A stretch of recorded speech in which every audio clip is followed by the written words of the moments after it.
Treasure Fingers for that incredible last-minute addition. Yes, I know. It's so good, it's so perfect, and it fit in perfectly. Welcome to another edition of Cat Calls. I am Cat Bine, and this is my show where every Thursday here on Twitch we talk to cool artists live about whatever the hell we want.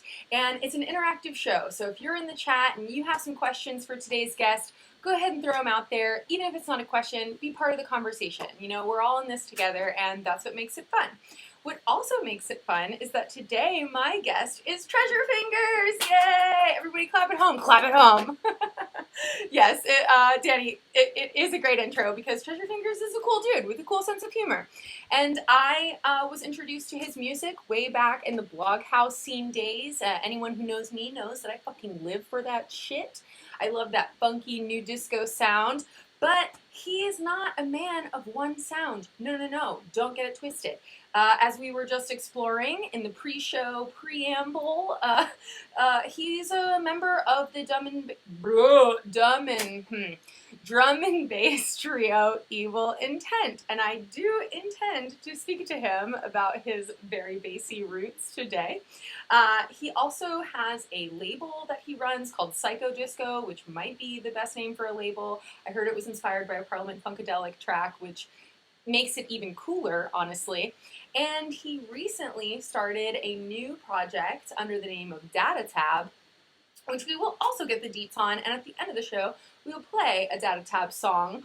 But first, we're going to play a classic Treasure Fingers jam. This one came from 2014. It's called Names, featuring BOSCO. It was out on Fool's Gold Records. Fool's Gold! So you know that it's good, and you know that it's groovy, and we're going to play that right now, and when we come back, I will have Treasure Fingers pulled magically from the chat on screen. He'll be right here, as long as I did everything right. We're trying new things. It should cut down on lag. Danny taught me tricks. But with that being said, let's get straight into the dance party and see if we can get Treasure Fingers on the line. Okay, I love you guys. All right, I'll be back. All right, let's try it. Okay, bye.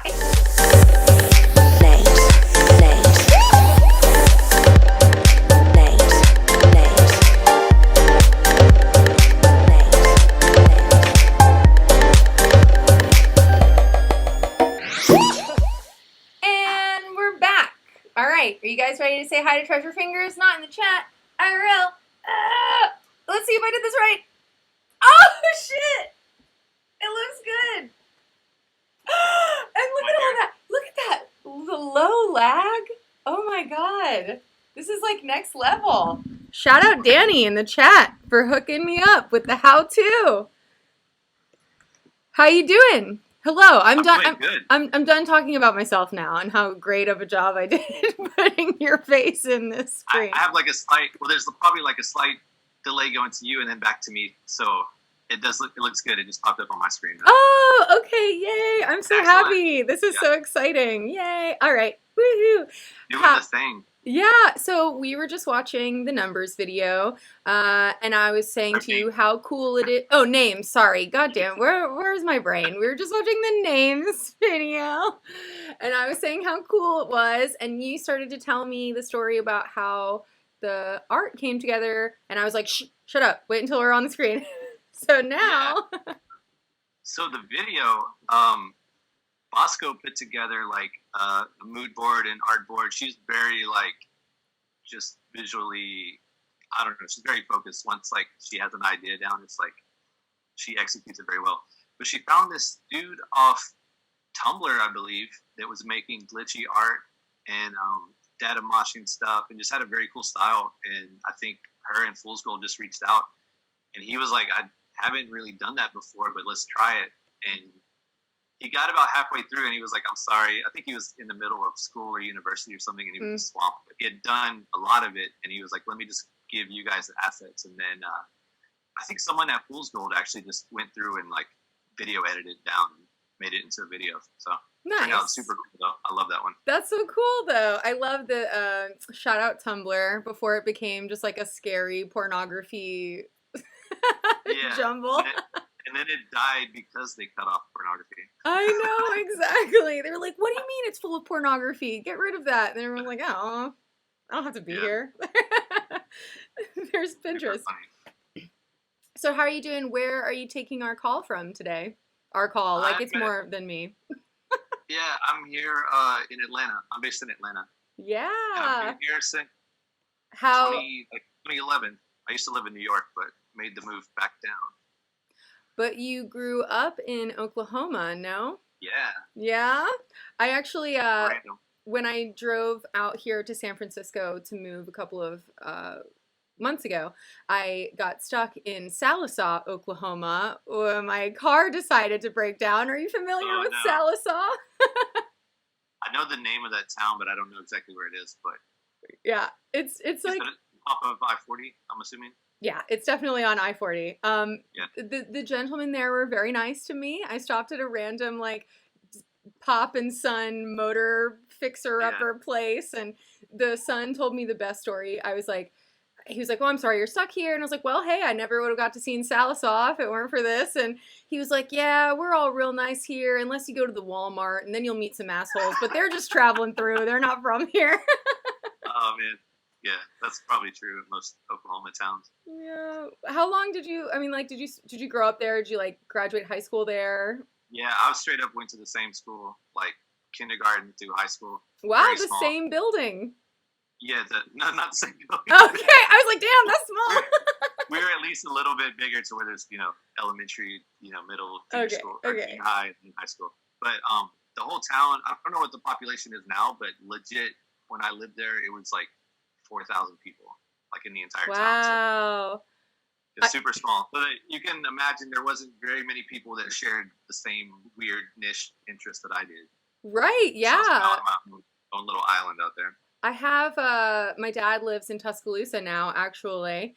And which I know one of your buddies is from Tuscaloosa, one Yeah. of your Evil Intent friends. Yeah, Evil Intent farmed from Tuscaloosa, actually. Yeah, okay, well, we definitely are going to get to talking about T-Town. Yeah. But, like, I know people there who were into, like, Slipknot and these things, and, like, no one else in Tuscaloosa was growing up. They were just, like, the fucking weirdo who was wearing Jinkos when everyone else wanted to listen to country music. So that's how I'm picturing you. I don't know if that's true. Yeah, well, yeah, I was definitely, like, the punk kid. And then once I discovered raves, there was no one else. I was even trying to talk my friends into like, hey, let me teach you how to DJ and maybe we can have a crew or something. But it just was like, no one was into it. So it was me going to Oklahoma City, going to Tulsa, going to Dallas, even Little Rock, like on the weekends that go to raves and stuff. And I found friends in those cities, so that was awesome. But yeah, I was pretty much out on my own in this little town. What were the raves like back then? They were great. Actually, Oklahoma City, I feel like, is very underrated as far as like the American kind of rave scene goes. Maybe not anymore, but back. So they had a club that started in the 80s called the Rec Room.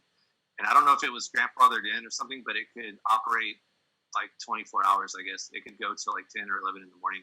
Fuck yeah. And they were infamous for like drag shows. Like every maybe 2 or 3 hours, there'd be a drag show. Just very inclusive club, and it was that's where I first fell in love with like disco house, like filter disco and all that stuff. It's the first club that I heard Daft Punk around the world. So it was like going out there, and a lot of the DJs, we had a kind of a connection with Chicago through whatever reason, kind of the Midwest corridor. I don't know what. It's all just trickling down the cornfields. The Midwest knows like the raves kind of in the 90s. There's a lot of people would travel to different cities, and anyone around in the Midwest would go to Chicago, as much or whatever they could. But anyways, I feel like that Chicago kind of like sound traveled down, and hit Oklahoma City somehow.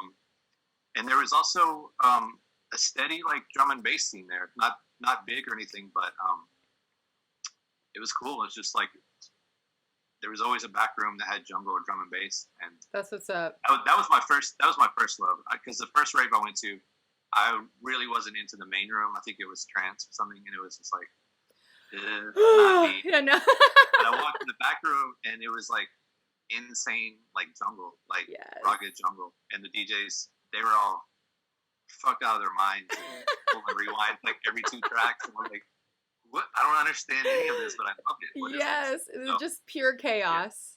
Just but fucking that was noise. that was in Oklahoma, so pretty unexpected. That's awesome. I mean, I feel like I can totally relate. We must be somewhere around the same age because I was growing up in South Florida, which was definitely more metropolitan than your school Yeah, experience. But drum and bass was fucking huge. yeah, And the first parties that I were going to, it was just like that. They were kind of split up into different rooms, and you'd have your trance in your house and the drum and bass and jungle. And that's definitely where I gravitated to as well. And I remember back when I was trying to figure out, like, well, why do they call it house music? Because you listen to it in your house, but like, why do they call it techno? Because like, yeah. Trying to learn all the genres and play some yeah. of the rooms. I remember even the weird ass like the ambient rooms, which were like Ooh, we need to bring ambient rooms back to the whenever raves come back. yeah. I guess. I wasn't big on drugs. I've never been huge on drugs, but I can imagine the ambient room being useful certain times of the night. But that one, Truly. I always go in there. I'm like, what is happening? Just clear puddles all over the place, going down. Yeah, I kind of miss that where it's just a mega warehouse with 4 or 5 different rooms with each genre in each room. Definitely. Who knows what the landscape's gonna look like when we come back? I mean, I don't know. anything's possible. Yeah. Unless it's not. Unless nothing's coming back. Maybe nothing's possible. I'd probably bet more on nothing being possible. I know. We'll see what Great. stands after November. Yeah. I heard that we also have something else in common. You were a marching band kid. Yeah. I was a marching band kid. We were definitely the coolest of the pack, though. I bet. I mean, I don't know. No shade to marching band. Yeah. Don't throw shade at them. What did you play? Out there. So I started off.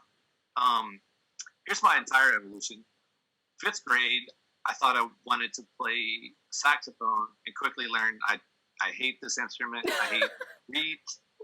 I mainly hate reeds. So Yeah. anything with reed, Is it just you don't like the taste on your tongue? Yeah, I don't know. It's weird. It's like if it's new, it's too dry and firm, and if it's wet and soggy, it's just gross. So Yeah. there's no in between for me, and I got rid of that after like first year. So the next thing you could do was like bells, which was like the introduction into percussion. Mm-hmm.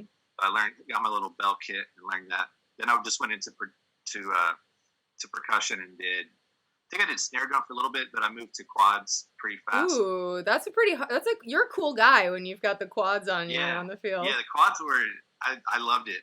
And I love drumline. I love anything like drum corps. Ooh, yeah?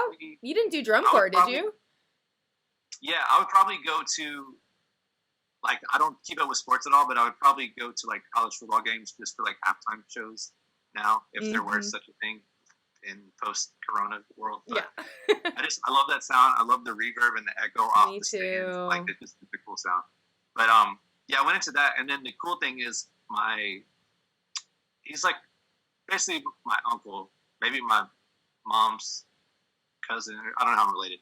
But he became the band leader or the band teacher, whatever.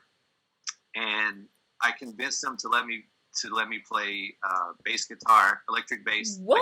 Like, yeah, because we were doing like a whole Beatles halftime show. I think every high school does Beatles at some point. Oh. But we're doing Beatles. And I was like, what if I played the bass from the pit? And they were all into it. So I got to be like fucking cool guitar bass guy. That is so fucking cool. Oh my god, yeah. You are king band nerd. What the fuck? Like, and I made the local paper. I think I posted a photo on my Instagram I took a picture of like the newspaper cut out. That's so cool. Okay. The local paper. I'm going to find that, and when this is on YouTube later, I'm going to include a link below. Yeah. So if it's not on there, I'll email it to you because I got it somewhere. That's so cool. Yeah, my band, I mean, we were a huge like 4A band, and we'll get off marching band soon. I don't want to bore anyone. Although OT Johnson, I always want to say OT Johnson. OT John is shouting out the FAMU marching 100, which are one of the best marching bands out there for sure.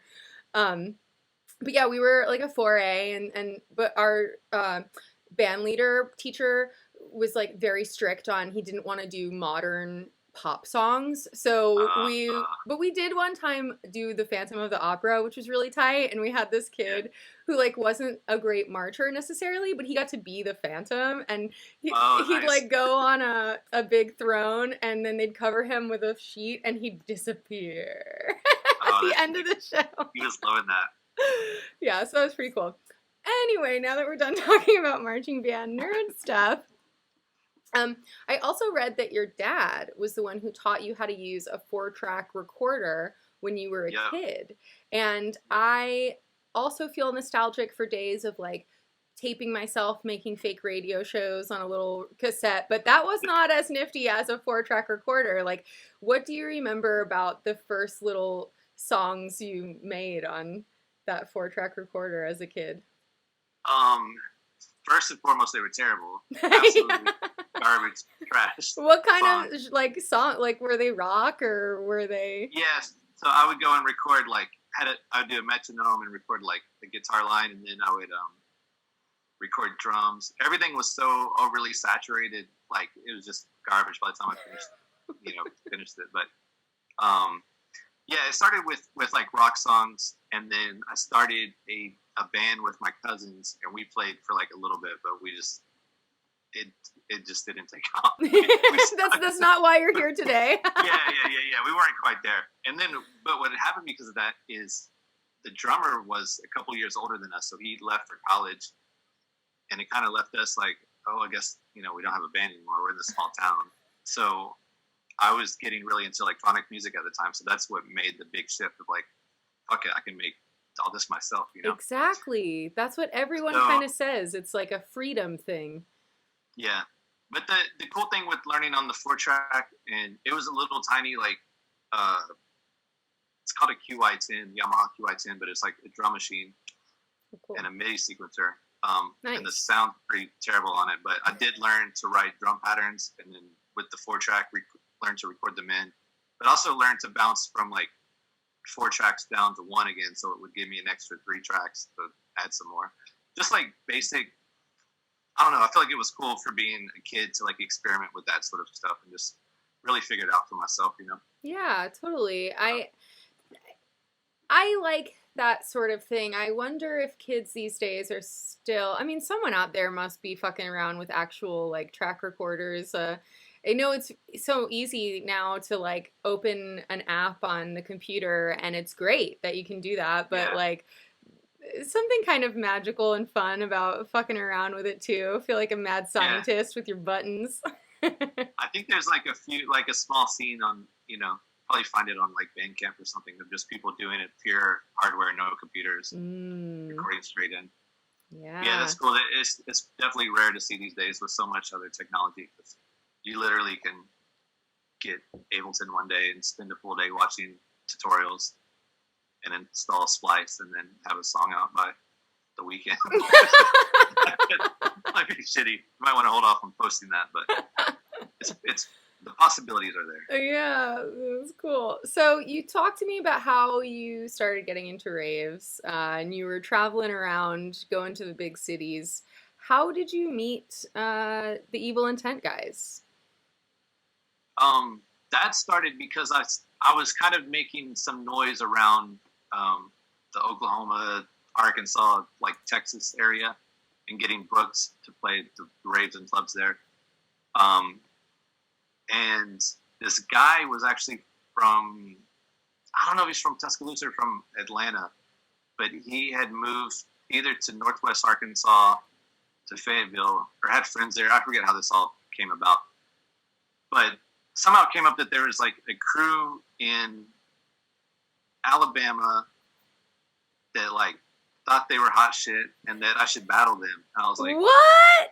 I was like, this is so weird. Yes. And it's going to be, this is an internet stream. So I was going to school at OSU Tech in Oklahoma, and I had like Newmark turntables, bell drive turntables, like basically Newmark DJ in a box, like set up in my dorm room. But somehow they set this up. They're like, it'd be cool, like you can go and then they can go, and I think it would just be a cool experience. Crazy to think about now, we're live streaming and fucking way to be ahead of the fucking curve. Yeah, I can't imagine what the quality, what it even looks like. it wasn't video for one. It's probably real audio. Okay, yeah. On like a Winamp player or something. Yeah, it's definitely some Winamp Dreamcast bullshit. But so I played a set, and then they played a set, and Nick and Mike from Evol Intent, they were already doing some stuff as Evol Intent, but they had tuned in, and we were pretty much kind of on the same page as far as the type of music we were making. Yeah, just very aggressive, very like boundary pushing, like drum and bass, just like no fucks given. I think a lot of the tracks I played were even like 190 beat per minute, which is like, wow, that's not really good drum and bass. Yeah, like borderline like breakcore. So they reached out and they're like, man, that was crazy. Like, we love your set. And so we started trading, remixing each other's tracks and stuff like that. That's so cool. And this is while Nick was in school in Tuscaloosa. Mike is from Tuscaloosa, or his family lives there. So that's where they met. And then Nick moved back to Atlanta. And whenever I finished school, honestly, I didn't know what to do really with my life. I was like, I know I need to get away from Oklahoma if I want to do like, I need to be somewhere else. So I had came down to Atlanta and played a show and met Nick and everyone in person. And so he had like a basement that I could just live in his basement. Dude, in my head, you were living in a basement, so I'm glad to hear that. Yeah, I was like, man, fuck it. I just loaded my car up and I drove out. I was still broken. My car broke down on the way out. Oh no! But not in Salisaw? Yeah, not in Salisaw. But anyways, I made it to Atlanta and I lived in his, it was like a furnished basement. It wasn't like, creepy spiders and like, oh, too bad. Yeah, so it was decent, and I got a little like mattress, and like that was my beginnings. And then me and Nick we moved to a new place, and I actually had a bedroom. Then we were like proper roommates. Nice. And then I think at some point Mike moved back to Atlanta, and then Nick and Mike lived together, and I lived somewhere else. But we were always kind of just in the vicinity. But that's how Evol Intent formed. I just upped and moved to Atlanta, and then we were like, let's just use a name for all three of us and put out records. Yeah. And it kept happening. Evol Intent is classic shit in my friend crew anyway. Like, lots of respect for that project. We had a lot of fans in Florida. Like, Orlando was crazy. Always good parties in Orlando. Mm-hmm. Tampa's another big city for drum and bass. Mm-hmm. But we always like played Florida regularly. Super fun. Yeah, we love that shit. Florida breaks and all that shit. What else do you remember about those days? That has such a sound of like golden age. Like, I'm young and I'm just trying things out, and like maybe we're kind of dumb, but we're making it work. Yeah. Like, do you look back on it that way, or are you just like? No, I think what I love about it is that just the youthful approach to it, and not thinking too much, and not like, we could have taken some criticism like to heart and changed who we were, because with drum and bass there was definitely like the inner circle, especially like the UK inner circle. Mm-hmm. It spread out. I mean, with drum and bass, there's so many purists that are like, if you're slightly outside of the boundaries that we think is set for this genre, then like you're too far out there. And we definitely were like out there. We just did what the fuck we wanted to do, and how that worked in our favor was we just reached the whole audience of like, yo, we love this. You guys are nuts. Like, so we really just built it up for ourselves, like from the ground up. And then what's cool is a whole kind of global thing happened out of it, and just people started calling it Skull Step. And nice. There's therapy sessions in the UK. Like, that sound actually started going hard in the UK with like Dylan and Robin. Yeah, that's so cool. All those guys. So it was pretty cool. We had like just the community really fucking going crazy, and the drum and bass purists still, would hate on the forums and whatever. But can't please everyone. We're doing our thing. If you don't like it, go listen to the other shit you like. Exactly. So we stuck with it, which worked out for us. Yeah. So did it feel weird in some level when you started making funky disco influenced tracks, or not? Like, were you hesitant to release it for any reason? Because you were like, well, I'm known for doing this shit. Yeah. Or... and I just felt like I didn't really have, there wasn't like an outlet, because it was like I was solely in this drum and bass scene. But I really I've always loved just funk, especially like 80s, early 80s funk, boogie funk. And I had heard some stuff. Actually, the Soft Pink Truth, they put out an album early, I forget when it was, maybe early mid 2000s. But it was like kind of micro sampling, chopping up, just, I don't know, it had such a cool production quality that was borderline like IDM, very experimental, but at the heart of it, very, very funky and like danceable. And I just really like, I just was like, what is this? It's amazing. I want to do stuff like this. And at the same time, it was kind of like going more into like the late 90s type stuff with Al Johnson and Stacy Kidd and that Chicago house. How they were filtering stuff was so cool to me, because it really seemed like no rules. It would just be like a really harsh filter for like a bar, and then like they would turn it off, and then weird pauses and weird scratches, like where it just didn't seem like, it was so just weird to me. But I was like, this is so fucking funky. So once Evil Intent was kind of going, I feel like maybe I hit a point to where like it wasn't like stale. I still loved it, but I just wanted to do some more production wise. So that's when I started experimenting with just making kind of funk and funky house stuff. But I didn't show it to anyone for a long time. I think I was looking on my computer, and a lot of those files go back to like 2004. But Cross the Dance Floor was the first one that came out of all that, and that was like 2007. So there was like a solid, 3 years in there before I actually released something. And that song took off too. Yeah. Way to just like jump out the gate. Yeah, and that one wasn't like, there's no PR behind it. There's no, it wasn't calculated. I didn't even have a logo. I barely had a name when like I came up with Treasure Fingers kind of last minute, because like my friend Preston wanted to post that on Kiss Atlanta. I was like, I don't have a name. Like, you guys help me come up with a name. So it was very like, it was that in the Snowden remix, because Jordan from Snowden, that's Preston's brother. I was just hanging out with Jordan, playing him music one day, showing him all the other shit I have, because I think he wanted an Evil Intent remix, but I was like, I've been making this stuff, maybe I can try a remix in that style. And that's literally where Treasure Fingers came from. So it got posted on the blog, and then another blog posted it, and before long it was like crazy. You have a whole other career. But I'll say one thing, one big pop in that song was DJ Craze, and I knew him from drum and bass, so that was like a very strong connection.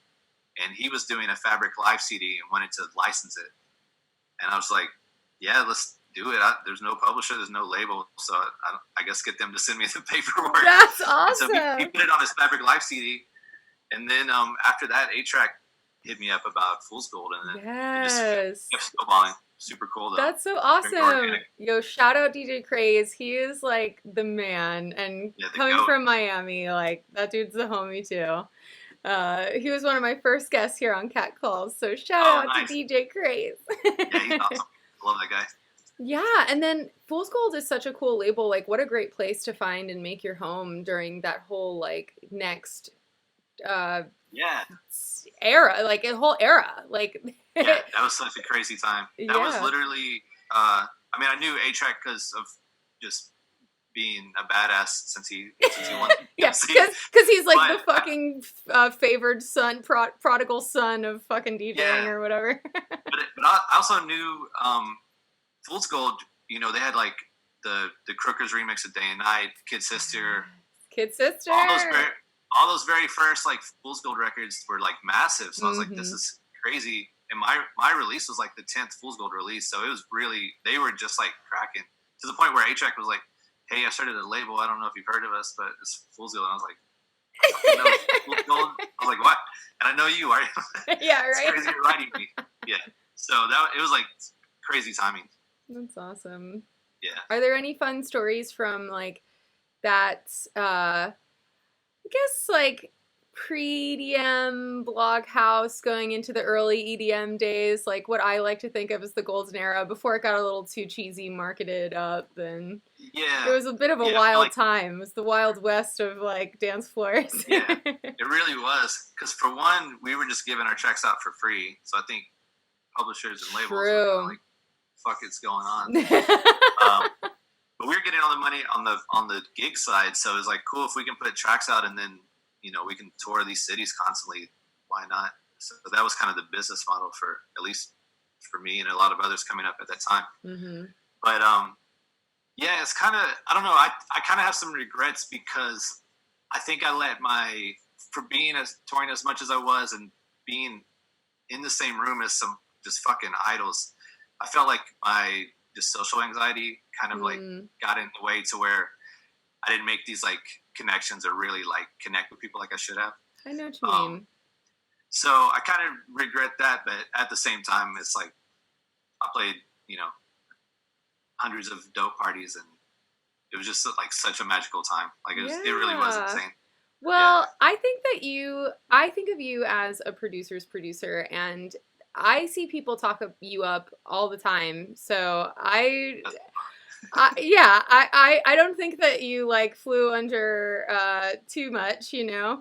And I can totally understand that. Is that something that you've been able to work on now? Like, do you feel like you've gotten through some of those more anxious moments and come through the other side? I think it just came with like experience, but just learning. I don't know. You can probably imagine if I'm coming from a town of like 4,000 people. Oh my God, for real. And then having like some success with drum and bass, which was cool. I got to do like some European gigs and stuff like that. So it was kind of like gradually just like coming more out of my shell, I guess. But it really wasn't until I was like in my 30s that I felt like, and there's still situations now where I'm like, when's the right time to leave this party? but for the most part, I've like learned to, you just learn to be normal. Yeah. Socially. That's and then true. actually like, actually figure out ways to enjoy it and be, whatever. It's just experience, really. Yeah, it's funny too. There are so many people who are DJs that I've met or I've talked to, and they are kind of the DJ because they are not super comfortable talking to a bunch of people or dancing, and they like music, but they want to like remove themselves from the rest of it. And it's such a strange dichotomy because I think there are definitely those people out there who like want to be a fucking star, and they like are. It's a bit of a different approach, but I feel that vibe. I think a lot of producers in general are more homebodies and introverts. And but then you get used to the stage, and you're like, okay, I can do this. But I would be so anxious if I was at the club like too early to where I was just like, oh my God, when can I like just go up there and do this and like Oh. So I kind of see that, or leaving immediately after a set, just get back to the hotel room and fucking decompress a little bit. And I think that's a pretty normal thing with producers, and it's just you get out there and you just work through it. The more experience you have, better. So I feel like I'm finally kind of a normal human. Yeah, because I'm approaching my later age. Listen, there's never too late. Never too late to be a human. Yeah. Human after all. Why don't you tell me how you met Codes? Codes is another person I consider a buddy in this scene, and it's cool that you guys work together, and I'm going to play the music. It's the name of the song. I'm not just like an old person, but I'm going to play the music in a bit here. Yeah, with Codes, that's another one that it's a drum and bass connection, and he lived in Rochester, where Kill the Noise is from, who used to go by E1. Mm-hmm. And we had signed E1 to Evol Intent recordings, so we had a really good relationship with him. And whenever we would go to Rochester and play, Cody would be there, and we've just always stayed in touch. And then once I started doing Psycho Disco, he had reached out with like a whole playlist of tracks he was sitting on, and he was like, I don't know what to do with these, where to send them or whatever. And they were so crazy. I was like, bro, we gotta fucking make this happen. So I started putting his records out, and then Bumps just popped off like big. It was our very first like big record on Psycho Disco that would, you know, cross 1 million streams and all that. So yeah, we've just had a very long relationship since, I don't even know the year I first met him, but super long. Yeah. So it's cool to see him popping now, and even with the live streams. Yeah. He's one of the others that's just like, there's a few of us that were just like, okay, we don't have shows anymore. Like, let's do this. And we jumped in like first. I know. I want to talk about the live streams for sure. So I'm going to play the music. And I actually put a visual together using clips of your live streams and Code's live streams. So perfect. Everyone gets a little taste. And then we'll come back and we'll talk about these streams. All right.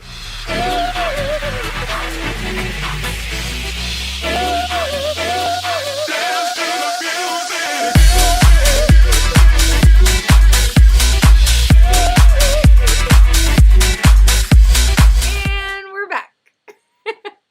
Are you frozen? Oh, for a second I was like, no, it froze. So yes, so that is a taste of the live stream content. You were like, I think the first DJ I saw on Twitch who actually had a fucking crazy background going on. Like, you got your degree in graphic design, right? Yeah. So you're kind of like prepped and ready for the set apocalypse. I was kind of ready for the coronavirus quarantine. And luckily, we had tried doing a cooking show before with the green screen, so I was a little bit familiar with Twitch and a little bit familiar with, you know, keying out a green screen and that sort of stuff. So I was in a good position to just jump right into it. So yeah, so you were already on Twitch. You were doing the cooking show that you do with your wife already.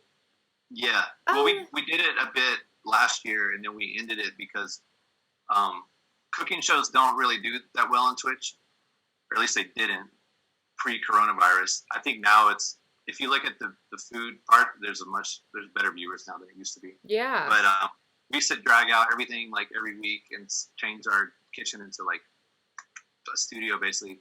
But every week, and then there would be just like, I don't know, it seemed like a lot of work for like what we were trying to do. So yeah. we just ended it. But then once this started happening, we started doing it again, and people love it. So yeah, we're kind of catching some viewers over on the food. You do that on Fridays, right? Is that Fridays or what day is that? It's Mondays, but we're actually moving to Saturdays on Dirty Bird's channel. That's sick!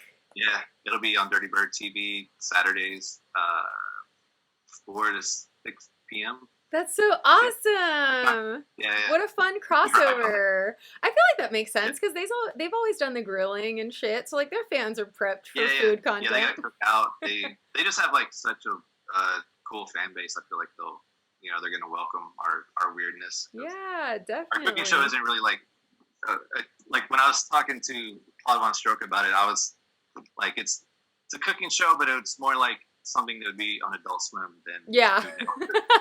So, yeah, definitely. He's like, no, I totally get it. I love it. So yeah, that's what's up. They like the weird shit. So I think it'll go down nice over there. We're pretty excited. And then how have you been finding, like, how are you enjoying the weird topsy-turvy now we DJ on Twitch because we don't have gigs? I mean, maybe it's been nice to not have to be on the road, like. Yeah, I think for one, it's been nice for me to just like talk more. Well, the first ones were kind of weird because it's like you're just DJing by yourself. Yeah. And there's a camera and you're like, what's up? Yeah. Whatever. But the more you do it, you get more comfortable with it, and then you start seeing the same community week after week in the chat, and everyone's catching up with each other, and everyone's like hyping you up, and there's just so much love going around. It's just super cool. But I feel like it even helped me, like how we were talking about just anxiety and stuff earlier, like just having that weekly, like catching up with people and talking, like yeah. talking out loud. It's not just in your head over and over. No. Yeah. But yeah, it's been cool, and I'm definitely ready to go play shows again. I don't really like traveling that much, but I do love hitting different cities and playing different clubs. And obviously, a live crowd. But I think what I'm most excited about is taking what I've built on Twitch into the live atmosphere somehow. Yeah. Whereas if you're a subscriber, I can message my subscribers with, half off tickets or something. Yes.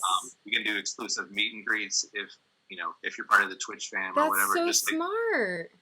Just like face to face with the people you've seen their screen names for the past, 6-7 months. Exactly. Oh my God, you should have little "Hi, my name is" tags at the door, but they should write their screen names. Yeah. That'd be super cute. Because when they're like, "I'm like Adam," you're like, "No, I'm Sleazy TV 24 or whatever." And then you're like, I don't know if you've seen one of my latest ones, but I added a channel point redemption where I give you a mispronounced shout out. Oh, that's fucking awesome. Some of those Twitch names are so crazy where I'm like, I don't even know how to read this, but now it's a thing, so people will redeem, 2,000 points. And I butcher their name on purpose. Sometimes it's something very obvious what it is, and I have to think hard of how to butcher this name. But, wow, it'll be cool to get all the Twitch users out live in the club. Maybe do early meet and greets and even live stream those, or I don't know. I think there's a lot of possibilities there. So I'm excited. That's so cool. I love that. I haven't heard anyone talk about. I've heard people talk about, I'll keep streaming when live shows come back. We've all accepted that we're integrating this into the world of music performance, but I haven't heard anyone talk about how they're going to reward their subscribers offline. That's dope. Yeah. We've even talked, Subset's another guy who's been just live stream god. So between, I think he suggested it in the comments, some post, but he was saying that me, Codes, and him should do a tour once we're able to, and just the Twitch fam tour. Yes, Twitch offline stream or some shit like that. Yeah. Oh my god. Yes. Stream us offline. Yes. That'd be sick. I think that's so cool, and I think that it's so cool that this, as shitty of a situation as this really is at the end of the day, it's been such a needle pusher for the culture in a way that is surprising and ultimately healthy, I think. There's a whole community now of, I don't know if you were close with Subset before, but obviously now you guys are coming together under this new umbrella, and you knew Codes, but his streams are off the hook too, and I don't know, it's interesting. It's like a revival of sort, or just a whole new category of ways to be seen and things. I don't know, I think even with Discord obviously existed prior to this with gamers and different communities, but the whole kind of music industry going into Discord now, I've made just some really good friends just on Discord, which is amazing. Just within, since March or April, whenever all this went down. That's so cool. Well, I didn't realize how long we've actually been talking, so I have to get off pretty soon. But I don't want to go anywhere before you tell me about Datatab. And that is an alias that you recently released under for the first time. I believe it's a new thing. Super new. And it's definitely got a techier sound based on the track that we're going to play. So where does this come from? So that comes from kind of just... So I realized, being known for Cross the Dance Floor and a lot of my earlier stuff, which is very funky, very disco-y. Then I started psycho disco, which isn't disco at all. There's not really any disco elements. The whole thing about it is a psychedelic discotheque, and it's kind of taking where our culture came from, just the late 70s disco, where it's just a DJ playing all night, and we're essentially the exact same thing. We've just progressed, as a culture. So it's kind of taking that vibe to current day. That's where the name psycho disco, kind of the meaning of it. I heard you mention the Parliament Funkadelic thing, which is disco, Aqua Beta, Bio Aqua Dula, whatever. Yeah. I you said it all the way through. That's impressive. But it's I always love that, just that cadence. But that always stuck out to me, psycho disco, whatever. Yeah. But I wanted to run with that as well. But so what happened then is me as Treasure Fingers, I feel like I started maybe like my OG fans were kind of like, oh, he's doing something else now. We don't know what he's doing, so we're gonna just listen to other people that are making disco and all this stuff. You know, it's like when an artist changes their sound and they don't put a lot of like PR and awareness behind it and marketing, kind of tell people what they're doing. I feel like it's a really big chance because you're assuming every one of your fans has the exact same taste that you do, which isn't really fair. A lot of fans just like you for, you know, whatever reason. But so I realized I just kind of took this left turn without really telling anyone where we're going and just kept going. And as much as I love that, I felt like I was kind of riding this fence between like, oh, I've got to stay. There's got to be some element of Treasure Fingers there, but there's got to be some element of like this new tech house, psycho disco kind of sound. Mm-hmm. So I found myself kind of I felt like compromising or just on the fence between the two.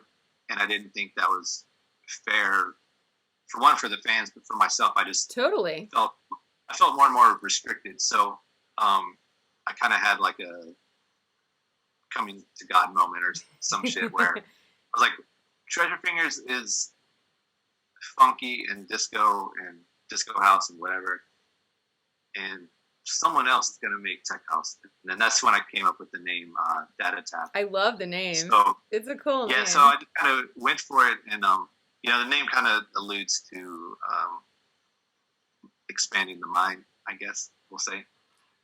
But the first thing I put out was a collab with Roddick called Tasty, which is just super crazy. All the stuff with Datatab is like pretty out there. Even the Mind Eraser single, I sat on it for a while because I was just like, is this too crazy or what? Because it's kind of taking Evol Intent ideas and putting them into tech house, which is like, that one I just wanted to make.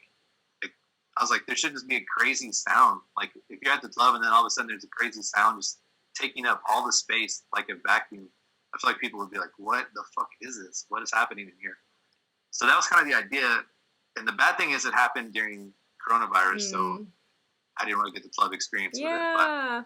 But it's kind of just, it's borderline experimental in the fact that the sound design is just, I try to get it as far out as I can while keeping a very steady groove underneath, which a lot of times is just a big kind of techno kick and just a very good like bass.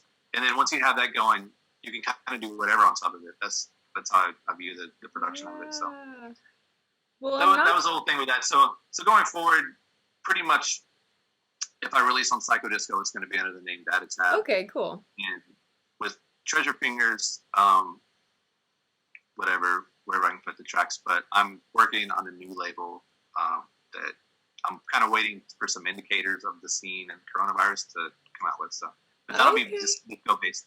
Yeah. Cool. Well, I'm glad to hear that you have given yourself space to explore those other sounds, because you're totally right. It's not fair for you to feel like you're stuck in some sort of cage, and you need, as an artist, room to do more than that.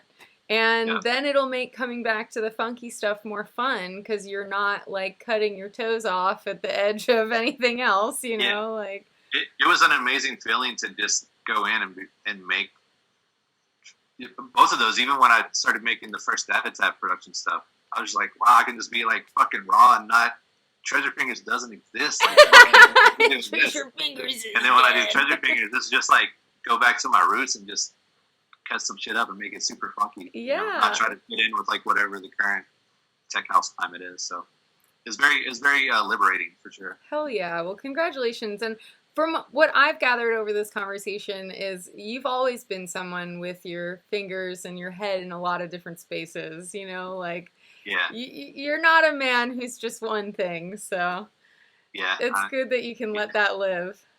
Yeah. Do you think you'll ever do a Datatab stream, or have you? Like, so you can do a set where you kind of mix that kind of stuff?